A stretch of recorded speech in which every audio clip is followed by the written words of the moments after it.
Hello everybody, welcome back. I'm the Strategy Professor, and today we're going to be talking about the 824B top lane tier list. If you haven't seen my other tier lists, be sure to check them out. I've got a patch notes overview, a support tier list, and an AD carry tier list so far on the patch. I'll probably try to do a jungle tier list and a mid tier list sometime next week as well. So be sure to check all that out. You can find that in the description. You also have a Google Doc in the description where you can kind of scroll through here, and I have a little mini guide as I do with all of my tier lists, where you can click on the champion. I'll have a 1 to 5 rating system, runes, items, and the rating system is 1 being the champion is one of the worst at that position at whatever that task is, 5 being the champion is one of the best at that task at that position. So lane pressure is how likely is the champion able to bully the other champion in lane, get lane priority, exert their will on the lane. Kill threat is how likely is the champion able to get a kill during the laning phase. Safety is how safe is the champion from ganks, how well do they position later on in team fights. Scaling is how well does the champion perform over time. Then reliability is how likely is it that someone can be consistent with this champion. So part of that is the mechanical skill. Is it difficult to play this champion mechanically? And then the other part of it is sort of meta-wise. Are there a lot of counter picks of this champion out there? Does it require specific conditions in a game to be viable? So in how many different kinds of games and different kinds of matchups will this champion be strong? Okay, and I do have a bit of a cold. I'm still trying to crank out content as much as I can. This is a couple of days before Christmas, and so we have some family stuff we're going to go do here in just a little bit, so I'm going to try to, excuse me, I'm going to try to make this tier list as fast as I can, but sorry if I, cough a little bit, sneeze a little bit. I might even have to blow my nose. We'll see. I'll try to do that away from the mic, but I'm just trying to bring you the content, okay? Whether I'm sick, whether I'm traveling, whatever, I just try to crank out the content as much as I can for you here. So, as always, this is intended for a plat minus audience. It'll still be pretty relevant once you start tapping in a diamond. It'll still be pretty relevant once you're getting into bronze and iron. But once you start getting near those extremes, like kind of near the iron, kind of near challenger, the meta becomes dramatically different from kind of that medium area that I'm talking about. So there might be some differences. For example, Garen's not going to be very strong in challenger, but he's going to be, really strong down in iron and bronze. And then someone like Akali is going to be extremely strong in challenger, but not going to be as strong in iron or bronze. Okay, so let's go ahead and get in here. All right, number 1, Urgot. He's just really overlooked right now. I think a lot of the time the balance team hasn't really touched him. They've nerfed Aatrox, they've nerfed Irelia, they've nerfed Akali. Those are kind of the other 3 of the 4 horsemen here of the Elo apocalypse. They're just really overpowered, and Urgot has so far avoided all nerfs. So he's just really, really strong. I mean, people, I'm sure, saw him a lot at Worlds. You've probably seen him in solo queue. He's a very oppressive laner. Has really good trade potential. He's got like some light poke and wave clear with his corrosive charge. Then his purge is really what makes him very strong. It gives him a huge shield, and it does a lot of damage. You just can't sit there and keep taking these hits from him, especially if you allow him to rotate around you and get those shotgun legs on you. So he has really good innate wave clear because of this. He takes towers really well with the purge also. And he rotates around melee champions and crushes them really hard too. And then one of the strongest aspects of his kit, the Fear Beyond Death, where it does a huge amount of execute damage when they're below a certain threshold, right? So I forgot what it is. It's like targets below 25% of their maximum health. So it does this damage first, and then you can execute them when they're below 25% health. So that's pretty extreme. And you have another 4 seconds to deal damage to him. So you can hit him with this first, which gives him a huge slow.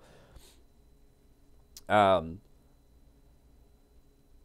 then if you do manage to execute someone in a team fight, then it scares everyone else for 1.5 seconds. They're terrified and run away. So if you ever kill somebody in a team fight, you'll see in pro play, sometimes people even flash into the middle of like 3 other people to get this execute. Then you're probably going to win the team fight because everyone's going to be CC'd for that extra 1.5 seconds. So makes him really strong. He's very good against tanks. He's very good against a lot of melee champs.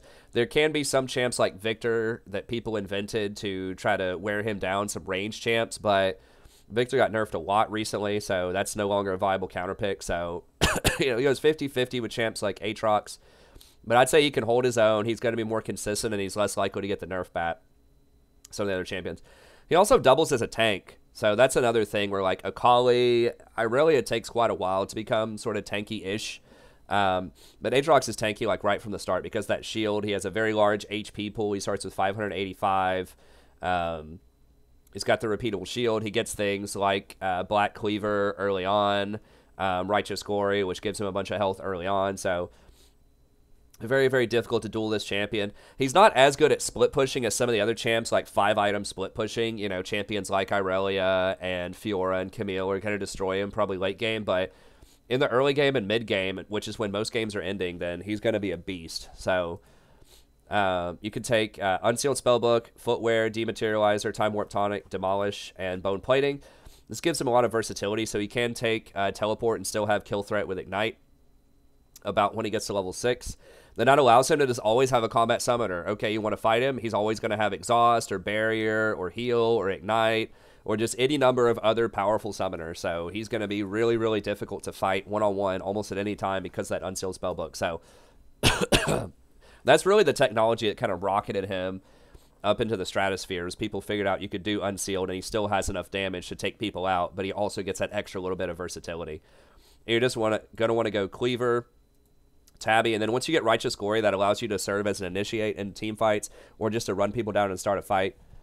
And usually if you get that close to them, if you flip them, they're going to die. Even if they have Flash a lot of times with that slow, all you have to do is just, you know, hit them with your Q, start that Purge, hit them with a few shotgun legs, ult them, and they're dead. So, very strong. And a lot of people are going Gargoyle if it comes to it as like your 4th item, because that Execute doesn't matter if you do reduced damage or not. So you can just run into the middle of a team fight, pop this Gargoyle Stoneplate. Yeah, you're going to do some reduced damage, but whatever. You're still doing quite a bit of max % health damage with your shotgun legs. And then other people are going to be beating on the person that you ult as well, and you can still execute them. So it doesn't reduce the execute threshold. So that's kind of a loophole with Gargoyle Stoneplate that makes him particularly strong kind of in that mid to late game in team fights, even though he can get out splitted, I guess, to make up a word there. He can still have a ton of impact in team fights. So, very good. All right, Aatrox is another one who I would say has really not been nerfed that much. They nerfed his ult to where it only lasts 10 seconds instead of 12 now. Most fights are over in less than 10 seconds anyways, especially if you're dueling somebody. So Aatrox just does a disgusting amount of damage, and he has a disgusting amount of heal in the laning phase. Particularly if you take Ravenous Hunter. Some people even go Taste of Blood with him.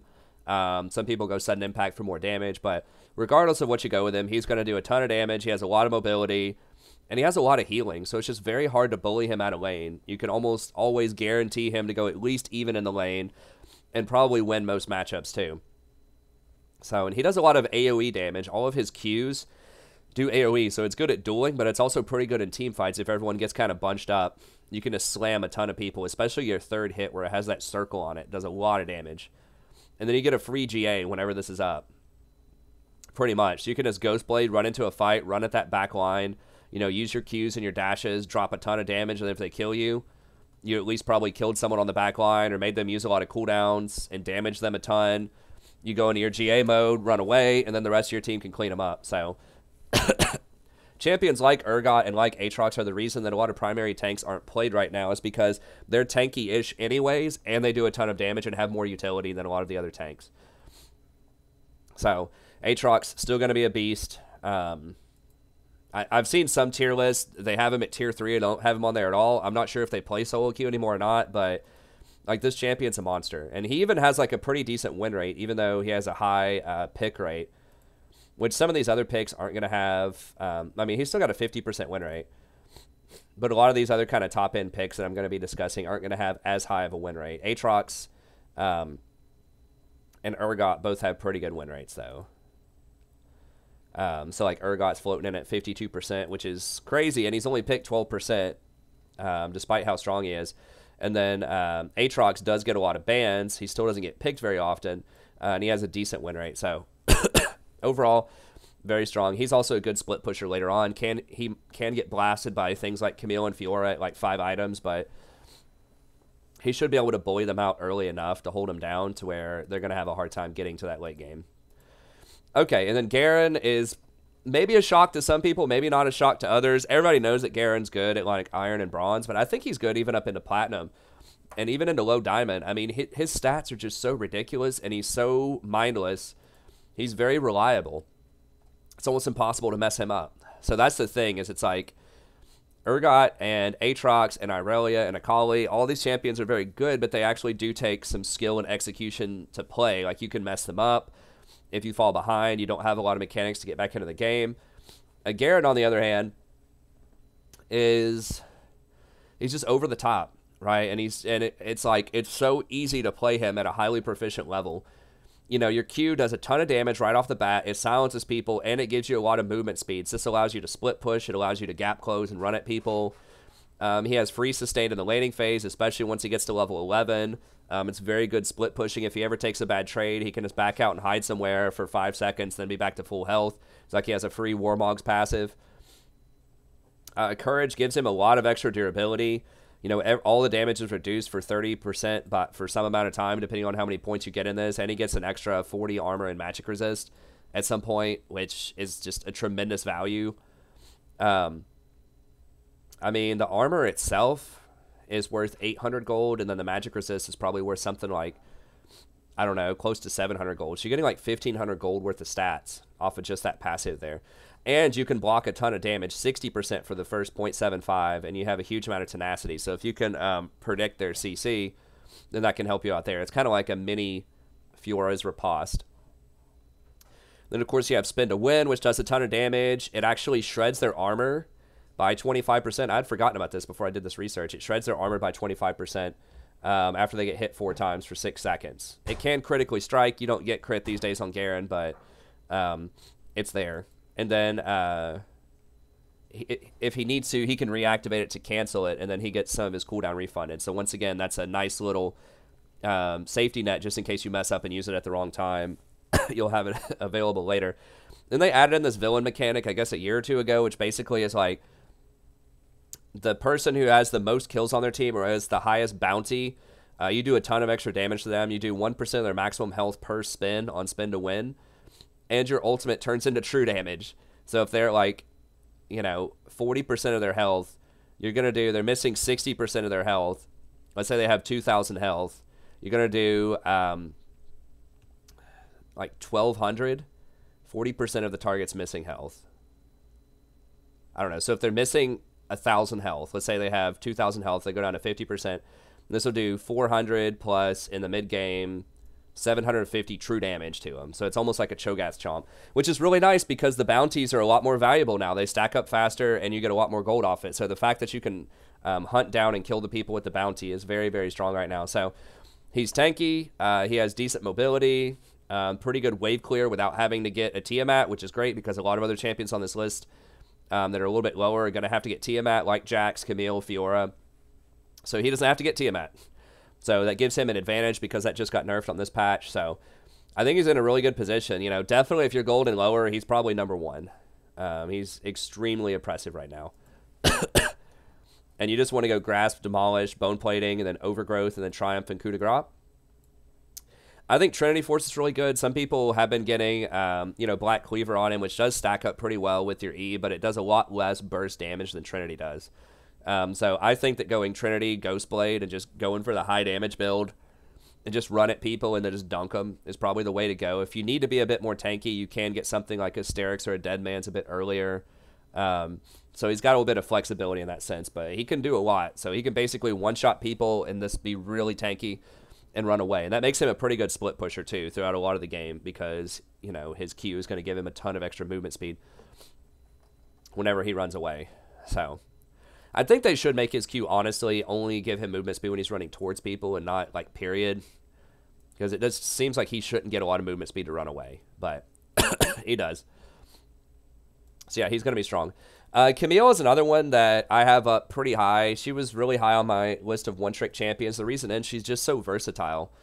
They did just nerf Tiamat, which kind of is meaningful to her. But one thing to remember about Tiamat is there are some lanes that you don't want to push, because the jungler is going to camp you, or you just can't really 1v1 the enemy at a certain point. Maybe you're versus an Illaoi or a Darius or a Garen or something like that, and you just don't want to push.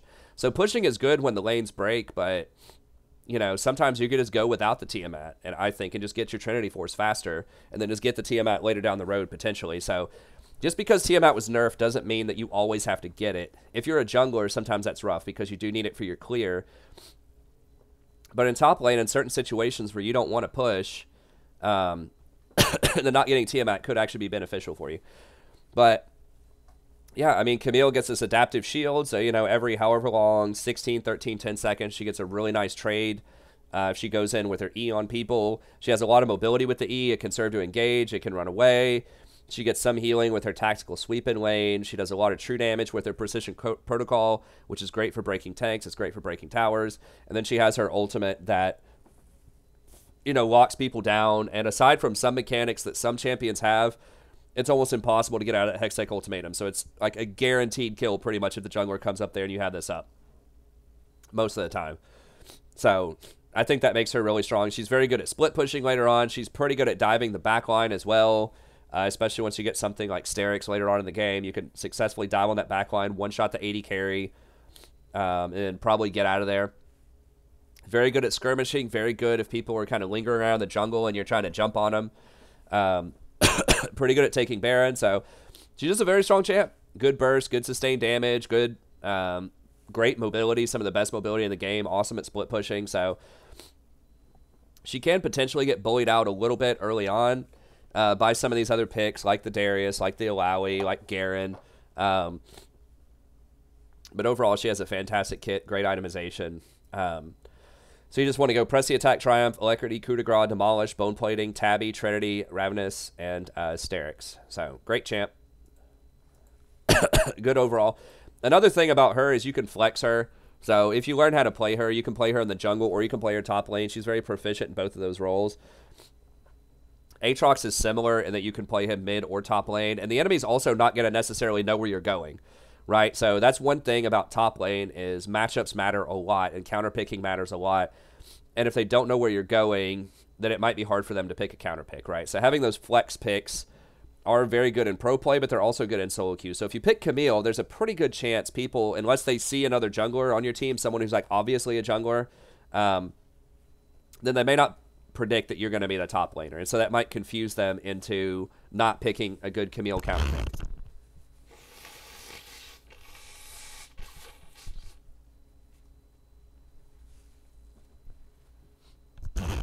So once again, that's not always relevant if, you know, your first pick picks something really obvious like Lee Sin, but it's just a nice little cherry on top that can help confuse the enemy and get you some better matchups.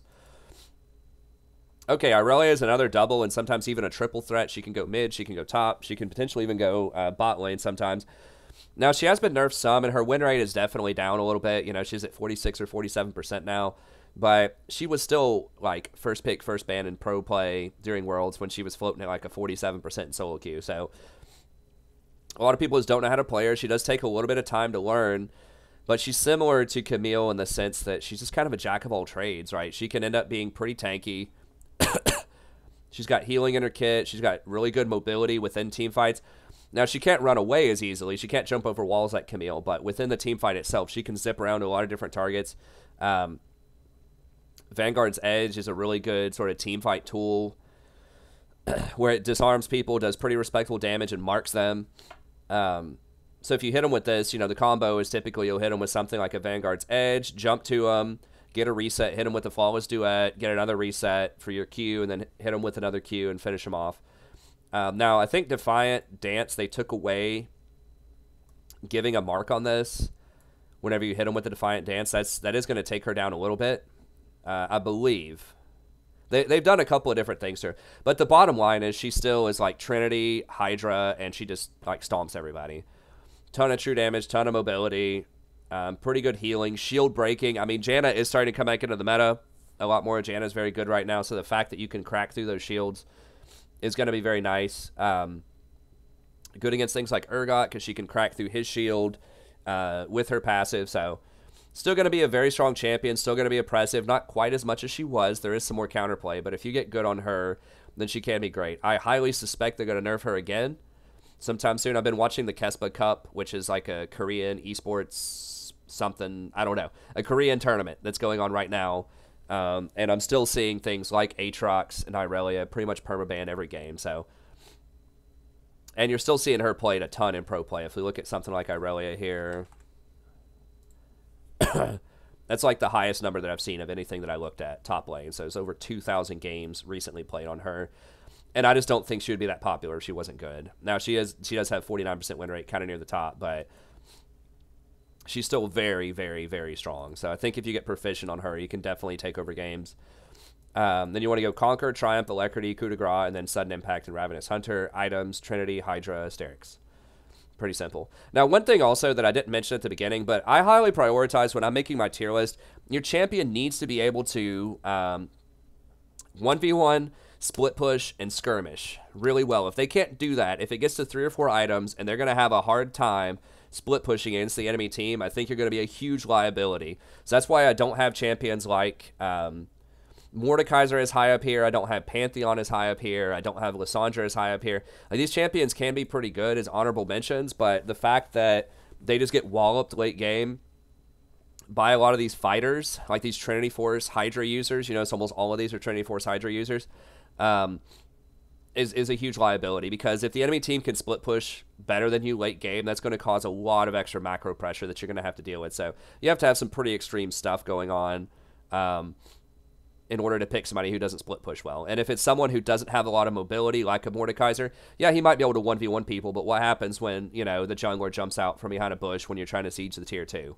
Like, you're probably going to die.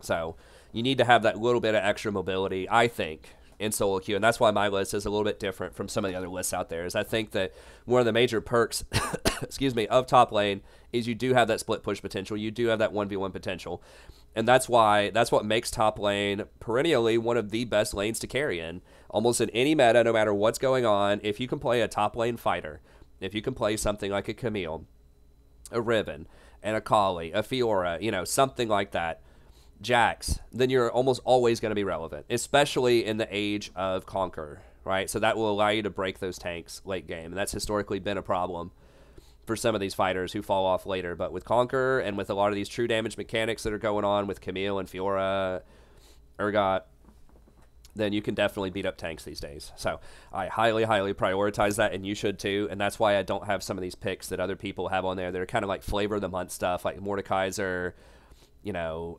Victor, Lissandra, that type of stuff. I saw like Pro Builds, I think, was putting like Mordekaiser like tier 1 top lane. I'm like, we'll talk about more later. But anyways. Okay. Tier 2. So these champions are still going to be pretty strong. I think that the ones above them are probably better most of the time. But if you're really proficient on these champions, then you can definitely make it a lot higher. So Fiora is one that I had in tier 2 event, or tier 1 at first. Then I decided to drop her down just a little bit for the Irelia, just because I do think that Irelia is still very strong despite her potential weaknesses. Fiora's a great split pusher. So she has really nice trading in lane. If you hit those vitals, especially at kind of lower elos where people really won't play around those vitals that well, some of the smarter players, you know, once you start getting into like Platinum, Diamond Plus, they will position around those vitals, and they'll make it a lot more difficult for you to proc them. But they did just buff her to where she gets longer movement speed whenever she triggers off of those vitals. Usually she has to get Tiamat, but kind of like Camille, I think that if you're in a tougher matchup and you don't want to push the lane anyways, then I think you could get away with just rushing the Trinity Force early and then just picking up the Tiamat later if you don't want to push, because she can get ganked and killed. She does have a dash to kind of help her get away, but it's not that great. But she's really hard to play. She's got a lot of skill expression, which makes her fun to learn. And that riposte is really where it comes in. If you can riposte their major CC or whatever their major thing is that they're going to hit you with, their ability in a trade, you're going to dominate and win the fight most of the time. Because that's going to stun them. And then, well, let's see, slowed and crippled. Okay, yeah, it stuns them for 1.5 seconds if you riposte a CC ability. And then you just run them down with your Grand Challenge and Blade Work and all that kind of stuff. So very fun, very rewarding. She can duel almost anybody as the game goes on. The only champion that might like give her some trouble later on in the game might be something like a Jax, just because of his Counter-Strike makes him good against auto attackers. But once again, that kind of comes down to skill. If you can riposte whenever he does his stun off of his Counter-Strike, then you're probably going to beat him. So anyway, she's one of the premier split pushers later on in the game. She also has pretty good team fighting, excuse me, pretty good team fighting capabilities, because if you put your ult on somebody in a fight and you just trigger a couple of sort of the Grand Challenge area, then you're going to give your team a whole bunch of extra healing, which is pretty much going to seal the fight for you. So I think she's great. Good duelist early on, good split pushing, great itemization, great scaling. She can definitely take over the game. So Conquer, Triumph, Alacrity, Coup de Grace, Demolish, Bone Plating, and then Tabby, Trinity, Ravenous, and Sterix. So kind of like Camille, Less mobility, but I would say even greater dueling power, and just sort of different kinds of effects in team fights if you decide to bring him down for team fights, where Camille can really get to that back line and access it easily, whereas Camille is going to be able to work down the front line, and then whenever she gets that kill, it's going to give everybody a bunch of healing. So it just depends on what you want to do, but I think they can both be very strong, especially as tanks start coming back in over the next couple of patches. I suspect they're going to buff Ornn and Sejuani soon. It's a good time to start learning Fiora because she is the premier tank buster. Like, most of these champs are pretty good at tanks in their own way, but Fiora is like the cream of the crop when it comes to busting tanks because of her passive. Okay, Jax, excuse me, Jax is another one who's a pretty strong fighter. Now, he did get nerfed directly, and he uses Titanic Hydra, so that's a little bit rougher on Jax, but he still has a high win rate. As long as you can make it through the early game, I think that he still has a problem. Like, yeah, the Counter-Strike can work, but he's just not going to have as much, like, really quick, succinct trades as, like, Camille or Fiora whenever, you know, Fiora is able to hit a Vital or Camille's going to have her shield up. I think Jax doesn't quite have the same amount of tools, but he's still going to be really strong. I mean, his Counter-Strike is a great tool for trading in the laning phase, but he doesn't have any self-healing.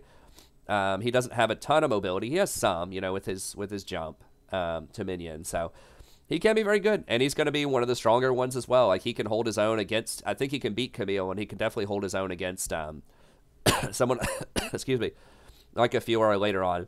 And people are now trying out this Essence Reaver. I think the new Essence Reaver is going to be fantastic on him, potentially. Like, this one's pretty good, but I think the newer one might be even better. It's similar because Jax has a low cooldown ult, and he's going to be pressing his ult anyways when he goes for all-ins, so... but people are trying this out. They're going Trinity, Essence Reaver, gives you that 40% CDR. It's going to allow you to use more leap strikes, more counter strikes, more Ws. So a lot of people are just kind of stopping at Tiamat and not raising it up from there, even though Titanic is pretty good. Some people are skipping Tiamat altogether. You see Nemesis here skipping Tiamat. It's kind of like what I said with Fiora and Camille. There are some lanes that you just don't want to push into because you're getting camped by the jungler or they have a major advantage on you. So in general, pushing is good, but sometimes it's not. And, you know, I think that you can get away with not going Tiamat as your first item and get that Trinity earlier in some matchups. So, yes, he got hurt by the nerf a little bit. Yes, he got hurt by the Tiamat, but a lot of fighters top lane got hurt by the Tiamat. And a lot of the really aggressive early game junglers got hurt by the Tiamat. So that's actually going to let you farm up more safely early on because you're not going to have to worry about Tiamat from the jungler, and they're going to have to take a lot more time to clear their jungle. So, yes, it does hurt him, but it hurt a lot of champions that are good against him as well. So I think Jax is going to be really good. Now, he's kind of like Aatrox and Urgot in the sense that he gets very tanky off of getting almost no tank items because of his passive, or his ultimate, the passive on his ultimate, I guess. He gets a bunch of extra armor and a bunch of extra magic resist based on how much AD and magic resist he has. Or AD and AP that he has. So if you look here, 50% of his bonus AD goes into armor. So if you get something like Trinity and especially like Essence Reaver, you're going to get over 100 bonus AD. So that's going to give you 120 armor or 100 armor at level 11, which is disgusting for 8 seconds. That's a very long time. So he gets pretty tanky for almost no reason, and then he has a ton of health too. Some of the highest base health in the game at 592. Really good scaling, insane attack damage as well, 70 base attack damage, 36 base armor. So he has some of the highest base and some of the highest scaling of any champion out there, and that's why he's so abusive with Trinity Force too. So yeah, Jack's going to be super strong still on this patch.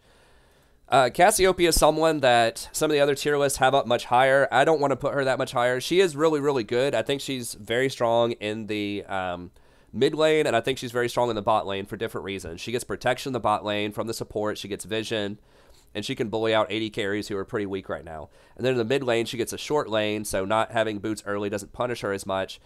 And she can bully out a lot of those other mid-range mages who aren't going to close the gap on her as often, unless she's against something like a Talon, a Zed, or something like that early on. Top lane, however, she can bully people out early, which is what, you know, some of these other tier lists we're talking about. But she's very, very vulnerable to ganks. She does not have boots. She does not have any flashes, dashes. If, you know, you have a Kha'Zix or a Lee Sin or whatever comes up there, you're dead pretty much every time. And they have like a Camille or a Fiora or really anything, then you're going to die. So if they can gap close on top of you and you're not going to be able to kite them away, then they're probably going to be able to kill you. So She can be a bully. She can be very strong if you're left alone, right? If your jungler comes up there and counter ganks for you, or you're just able to bully them out and like get lane priority, and just all your other lanes are also winning, so their jungler just can't spend all their time up there, then she can be good. So basically, if it's a 1v1, I think she can be very good against things like Aatrox, Urgot, Garen, Camille. She can be strong if you're good at hitting those Qs and kiting people, but I do think that in gank situations and 2v1 situations, she's going to have a really hard time. Karthus is similar. He's good at just kind of power farming up there, although I think he's going to get abused by champions that can gap close on him. Champions like Camille, Garen, Irelia are just going to shred him in that long lane, because he's not going to have the safety of the tower. He really needs to have either that mid lane, short lane, or the protection from a support in the bot lane, I think. But if you're autofilled top and you just want to make sure you're going to have an impact later and you're just going to try to power farm as much as you can, and he can be good. He does farm golems pretty quickly and Gromp, so that's a thing, if you're constantly getting pushed in, then you can at least power farm. So I think he's like a pretty decent, like, if you think you're going to lose the matchup and you just want something relevant, I think he can be a good pick. A lot of these picks are very difficult to play, so you really need to learn them, especially the fighters, like Urgot, Aatrox, Camille, Fiora. These are, like, they're not, like, the hardest in the game to play, but they're significantly harder than a lot of other champs because your positioning matters a lot. You have to have really crisp timing with something like the Camille riposte, and you have to know when to take really good trades a lot of times. So that can be kind of rough. So if you want to play something that's a little bit easier, I think Karthus is something that might fit in there. Okay, then finally Yasuo. Most people are familiar with Yasuo. Extremely high skill cap, one of the hardest champs in the game to play. He could very easily be tier 1 if you're good on him, but I think I just have to put him in tier 2 just by the very nature of him being very hard and being extremely dangerous. He doesn't have very reliable escapes. You can, like, run through the enemy minion wave to maybe get away, but usually if you get ganked and you're out of position, you're just going to have to fight your way out of it, which you can do if you're fed and you have a lot of really good mechanics on Yasuo, but a lot of times Yasuos are prone to going too aggressive and they get caught, ganked, and shanked. So, no, I don't want that. I was trying to click the X. But anyways, I mean, everyone knows what Yasuo does. Does a ton of damage once he gets his Phantom Dancer, Infinity Edge. Then he's going to be doing a lot of damage to people. He has pretty nice synergy with a lot of other knock-up champs with his ultimate. It's on a fairly low cooldown, 80 seconds. You get a ton of damage off of that. And really good at shredding through tanks, really good at pulling up squishies. So the wind wall is extremely annoying in team fights as well. It lasts however long, like 4 seconds. So that can completely disrupt fights, makes, like, ranged champions pretty much worthless against him. So really strong champion. He is difficult to play, and he is banned a lot. So keep that in mind. But if you want to learn Yasuo, then he is pretty good right now if you can get good with him. No, I forgot to put the wrong items there. Not that. I'll fix the items here in a little bit. But, yeah, Yasuo going to be a strong champ. Okay, and then finally, as we get down to the tier 3. So these champions are pretty good. There's a lot of stuff that can win in top lane, honestly. So it is hard to make a tier list because if you're really... It's like the land of one tricks. If you're really good on whatever the little champ is that you like to play a lot, you can probably win with them, especially if they get a Trinity Force or a Black Cleaver. If they're one of those champs, like a Titanic, or rather a Hydra, either a Titanic or Ravenous, and then Trinity Force or Cleaver, then it's probably going to be a good champion in the top lane. Okay, Akali is kind of an exception here. She's another mage that's pretty good top lane. They have nerfed her a lot, but you can still take over if you're good. She's one of the hardest champions to play, very similar to Yasuo in that sense, where she's pretty good at bullying if you're good at maxing if you're good at utilizing the max range, rather, of the 5-point strike. You get the extra damage, you get the extra healing. Your Twilight Shroud does get you out of a lot of situations. It allows you to outplay a lot of people. Shuriken Flip is good as an escape. It's good as a gap closer. And then, of course, you have her ult, which is also a gap closer and also an escape. So she's very mobile. She can get away from stuff. She can close the gap on people. She heals a ton once she gets Gunblade plus her Q. So she's got a lot, but she is very squishy. So if, you know, some of these other champions get a hold of her, then they can definitely blow her up. But if she gets ahead, then she can completely take over the game and kind of 1v9 by herself. So very strong, very risky. So you just want to go Electrocute, Sudden Impact, Eyeball Collection, Ravenous Hunter, and then Triumph and Coup de Grace, and then just Sork Boots, Gunblade, Morello Namicon, and Zhonya's. So high risk, high reward champ. If you're interested, just keep in mind that the community hates her for the most part, and so she's likely to get another nerf sometime soon. It's always difficult to, you know, want to invest time in something like Yasuo or Akali when they could be nerfed a lot next patch, just because Riot constantly gets complaints about these champions. Some of them founded, most of them unfounded. Okay. Darius is just a weaker Garen, I think, but he's still good. You know, he's a good early game bully. He doesn't have the same mobility as Garen does. He can't run away from stuff when he's split pushing later, but he does get resets. So in team fights, I would say he's a lot better than Garen in the sense that, you know, if he's able to ult somebody and kill them with the execute, he gets max stacks of his bleed, and then he's able to spread those onto other people as well, which does a lot of damage. Then he's going to be able to ult other people as well. So we've all seen that, the resets with Darius in team fights where he's just almost impossible to kill and just blows up everybody. So he's very good against tanks if tanks come back in the next couple of patches as well. So yeah, he's good. I just think that Garen is kind of a little more in vogue right now. He's a bit more powerful just because I think he's more versatile, especially because he has that speed and his villain mechanic that allows him to kill people that have huge bounties right now and just rake in that gold. So Darius is still going to be strong. Darius is also banned a lot more. Darius is banned at like 40 or 50% most of the time, especially once you start getting down into gold, silver, bronze. He's going to be a lot harder, but you can definitely win with him. Just be aware that if there are ganks that are coming out, it's going to be tough for you if you get camped. So keep that in mind, and you probably will get camped. Now, if you get ahead, if you get a couple of kills, you get an early Trinity Force, and then they try to gank you, then you can probably 2v1 them.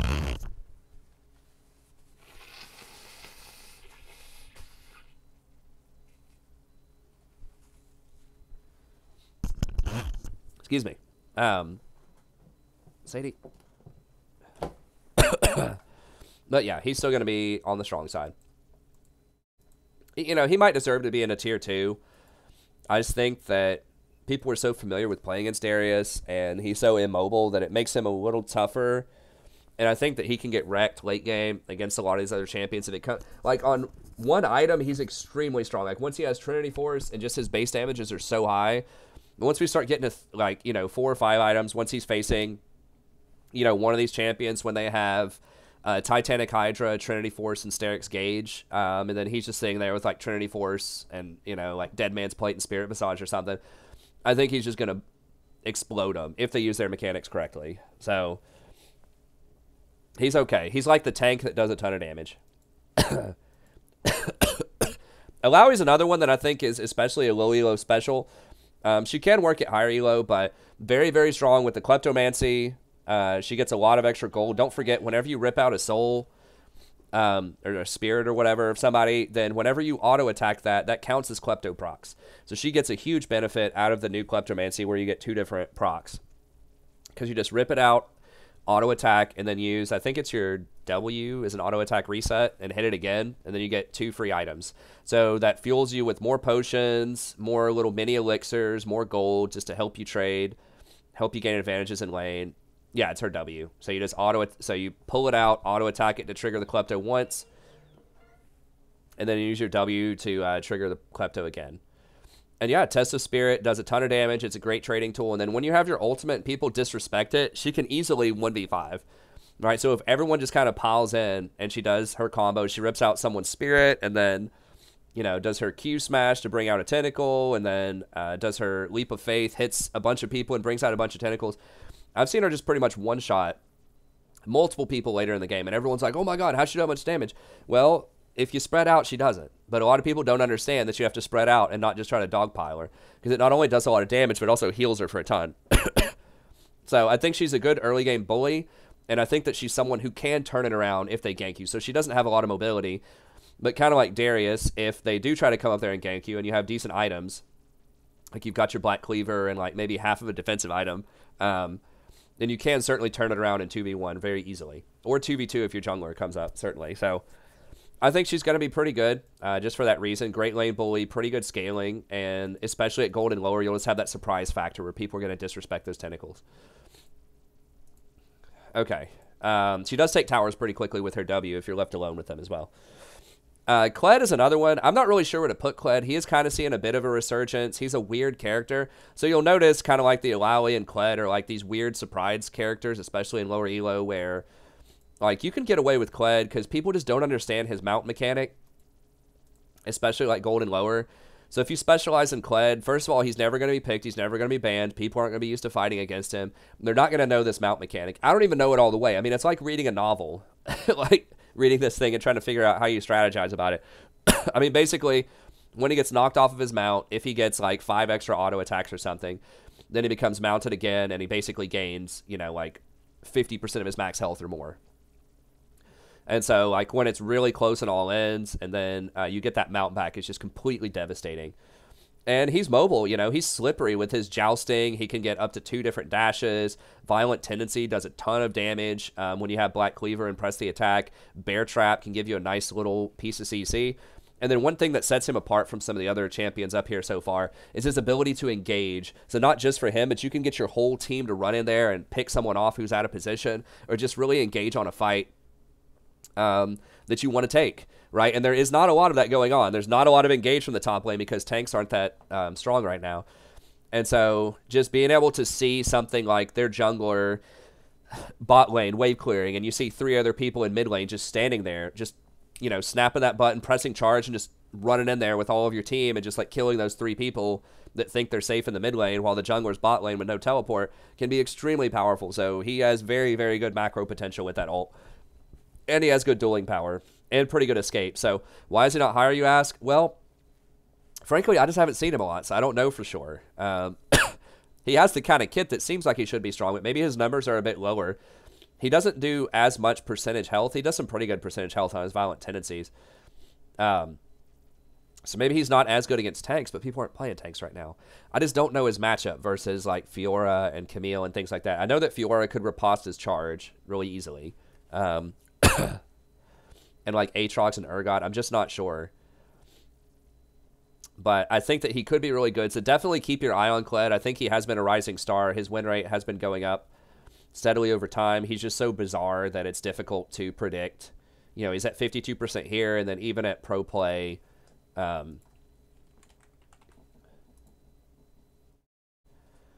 even at pro play, he's not picked a lot, but he has 53%. And so I would just have to study it more. I studied him some to get like his runes and masteries and just kind of get a feel for him. But I've just kind of got him down in tier 3 right now just because I'm not sure, because he is so weird, and I don't know those specific matchups because I don't see it. No one ever picks him in my games. I don't play against him. I don't play with him a lot of the time. Although I will say the few times that I do, he's usually pretty good. I just hesitate to put him much higher than tier 3 without knowing more about him. But you just go press the attack, which is really easy to trigger with your violent tendencies, and then Triumph, Alacrity, Coup de Grace, then Sudden Impact, Ulti Hunter. Also, like, pros don't play him a lot. I don't see him in pro games, and I don't hear commentators talking about him very much. So there's just, like, you know, static on the radio in terms of, like, Kled and his capabilities. So he's really hard to research without seeing him in the game itself. I mean, I'm sure I could watch, like, some Kled one-trick videos on YouTube, but I'm pushed for time today, okay? But we have Cleaver, Titanic, Hydra, and Sterix. So he could be a lot higher, especially if you're gold and lower, just because, once again, you're going to have the element of surprise, which is very, very powerful at gold and lower, because a lot of people don't research the game, don't research their matchups as much as people do in, like, Platinum Plus. I mean, I'm low diamond, and I don't even know this dude's matchups that well, so, excuse me. I do like him, though. I like his character. I think he's really fun. I think he's got a cool design, so I hope he does well. And then finally, we have Riven. Riven's always, like, you know, she could be tier 1 if you're really good on her. I just think that she has some tougher matchups. She has very short range. She does have some mobility. She has quite a bit of mobility, but she is very vulnerable to CC. She doesn't have a lot of sustain in lane. I feel like she can have bad matchups with things like Urgot, Aatrox, but once again, I'm not 100% sure about that because I don't play Riven a lot, so I don't know for sure. I don't play against Riven a lot, but I do know that when I see a Riven, like, I see them feed quite a lot in my game, so kind of like a Yasuo-esque type of thing where it's like they can totally go off and take over the game, or they can feed. I just feel like they feed a little bit more than the Yasuos. in my team is she just doesn't bring a lot of utility. Like, she has some light stuns. She does quite a bit of AoE damage in a team fight if you're super fed. She does have good mobility. I just fear that there's something about those matchups where it's like even Riven one-tricks that I see in like Platinum and Low Diamond still seem to underperform in the laning phase quite a bit. Although, to be fair, they can recover and take over the game if they just get a little bit of time with the side lane or they get a really good team fight where they get a few kills. They, excuse me, they can definitely come back in. So, yeah, she's still going to be pretty strong. Now, she did get a little mini buff because she also doesn't get... how am I blanking out on it? The Titanic component. Tiamat, there we go. She doesn't get Tiamat, so she's not going to have to worry about that as much. So because most of the other top laners got nerfed from the Tiamat nerf, she doesn't have to worry about it as much. And then Conquer's really good. Conquer, Triumph, Alacrity, Coup de Grace, Transcendence, Gathering Storm, and then she just goes Tabby, Cleaver. I've thought about why she doesn't do Trinity. I mean, mana is obviously a wasted stat on her. I guess most of your damage is in your abilities themselves, and so having the Shred off of Cleaver and the fact that you don't do any true damage. Some of these other champions, like the Fiora, like the Camille, do true damage, and, you know, the stacks of Cleaver don't really do anything for that because it's armor Shred when you're already doing true, so it's better just to go flat AD. So I guess that's kind of what it is she doesn't have true damage in her kit, and she's a little more vulnerable. She doesn't have a lot of defense outside of her shield, and so having that Cleaver does give you a bit more health, does give you a bit more armor shred. And then going something like Death Stance and Guardian Angel is pretty standard. So Riven can definitely be a strong champ. Okay, and then finally, a few honorable mentions. Sion is one of the better tanks in the top lane. I still think tanks are really rough. You see him in really high elo and competitive play. You'll see him as a tank because he is a bully. He can stand up to a lot of these champions for the first couple of items. He does have really good wave clear. He has pretty good initiation in team fights. He's a good CC bot in team fights. He shreds armor, you know, with his E. So he's just got really good utility, and he can stand up for quite a while, especially in high-level games where there's not a million kills. But once you start getting down into gold and silver and things like that, you're just going to get outscaled when each team has like 50 kills, and you're facing things like 5 or 6 item, you know, Fioras or Camille's or things like that. He's going to fall off pretty hard. But in a game where it's like 10 kills on each side, in like a pro-level game or a challenger game, in a low-gold economy, then Sion can still be quite strong. So if you like tanks, Sion's one of the better ones to play in the top lane. Pantheon's another one who is kind of he can work in high elo too. I mean, he's basically a lane bully, and a lot of his effectiveness depends on how well you can use his ult. So are you able to roam bot lane and get those kills?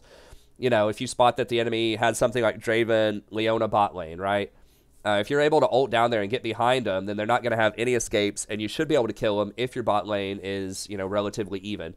So that can be a very powerful effect. I've seen some successful Pantheons in the jungle as well.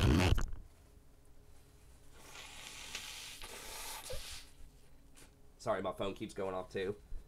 My wife's like, finish that up. Pretty much. But anyways, so he can be good. Mordekaiser's another one that I mentioned before. He's a good lane bully. He has some interesting utility about him, but at the same time, he can get ganked. He can get shanked. He doesn't have any CC. If people are going to play Mordekaiser, I'd rather see him in the bot lane, honestly, or maybe in the mid lane. And the reason for that is, if you can get dragons, like, that's actually really strong. That's really good macro if you get dragons and Mordekaiser, because that's going to allow you to siege down and get those tower plates very quickly. And it's going to allow you to contest barons really easily. You get that. It's hard to go in and fight that Mordekaiser when he's got a dragon sitting next to him. Because then if you kill the dragon, he's just going to ult somebody else also and turn them into a ghost too. And so he's going to be able to get double ghosts in team fights. So I think if you're able to secure dragons, if you have a very good dragon taking team, that he could be reasonable in some matchups in the mid lane and maybe even in the bot lane. But I just don't like him in top because he's so far away from dragons, and he's so vulnerable to ganks. So very cool champion, very cool design. I like him. I want him to be good. I've tried him before in the bot lane. Now that was several patches ago, but right now, I just don't think it's quite ready for him. He just needs a little bit, a couple of buffs or something, or maybe like where he could take over Rift Herald or something. He could turn that into a ghost, or where he could turn Baron into a ghost or something. That would start to get interesting. But right now, I just think he's too situational for top lane. Teemo's another one. You could definitely take over the game as Teemo. You know, Teemo could easily slot into tier 3, maybe even tier 2 if you're really good with him. If you go for the you know, the big AP build on him. You go Ludens plus Leandries plus something like Void Staff. I think he can be strong. The problem is he can get ganked and murdered. Also, although he is ranged, and I wish mushrooms would give you better vision, like at least like the vision of a blue ward, just to give him some actual, like, is he supposed to be the scout? Like, why don't his mushrooms actually give you vision? But anyways, he's a cool champion. I like Teemo. I know a lot of people hate him. I think he's unique and interesting, but I just feel like he's got too many vulnerabilities top lane. People pick him as picks to things like, or as counter picks to things like Darius. Maybe you could do that with Garen or just some of these other champs that don't have like amazing gap closers early on. Maybe Yasuo or something with the blind. I don't really know all the matchups. I just feel like a lot of times it's going to be rough with Teemo, especially when you have to try to split push with him later. So you can make him work, but it can be tough. And then finally, Lissandra is just kind of like a control mage. I think she's still pretty good in the mid lane. I just feel like top lane, you need a split pusher. You need someone who can pound those towers and really like force some attention from the enemy team. And I just think that Lissandra can't do it that well. I think she's okay if you just want like a go even type of lane. But I think that's a dangerous proposition when you're just basically giving something like a Fiora or a Camille or some of these other champions like a free lane. And because they're all AD, they're going to be able to get a Quicksilver Sash pretty early if they want to, or a Hex Drinker if they have to. And so I think there are too many items that can just screw you over pretty hard, potentially. But she could be good, so you might still see her in pro play as like a flex pick, top or middle. Victor's another one that could be on here. He's been nerfed so hard, I wouldn't put him on there. Wukong has a high win rate, but I think he can get stomped potentially early on by some of these others, these other fighters. But if you do make it through the laning phase, if you get to the team fight phase, Wukong can be strong. I'm trying to think of any others that are like kind of popular. Yorick is another one that I think could be good. He might be able to slot in a tier 3. I just always keep it at 5 champions no matter what, and at each slot, so I just couldn't find room for him in there. But I think that Yorick, especially like gold and lower, where people are going to be disrespecting your ghouls, kind of like the Illaoi effect, then I think you know, he could be very strong, a good split pusher. I think there are probably more options out there, but he could be good. Singed is rough right now. Most of the tanks are rough. I think Cho'Gath's like sort of okay if you get through the laning phase. I've seen a Maokai do all right. So it's like the tanks are kind of coming back, but I would wait another couple of patches for that probably. GP can be good if you're really good on him and you scale up. Galio, like the new sort of AP Galio build with Aftershock. I'm going to talk about that in my mid lane tier list video. I could see that working up there. It's just the problem is like Fiora and Camille are going to light him up probably, especially if Fiora riposts that taunt. So yeah, there are other options that could be good, but I stand by this tier list. I think it's pretty legit, but if you are good on some of these other champions I mentioned, I think you can make it work. All right, that's going to be it. Thank you very much. Have a good day, and I'll see everybody next time. Don't forget, like and subscribe if you enjoy the content. Check out the other tier lists as well. I stream most nights starting around 9:30 p.m. Eastern Standard Time. Come check us out, and that's all. Have a good day.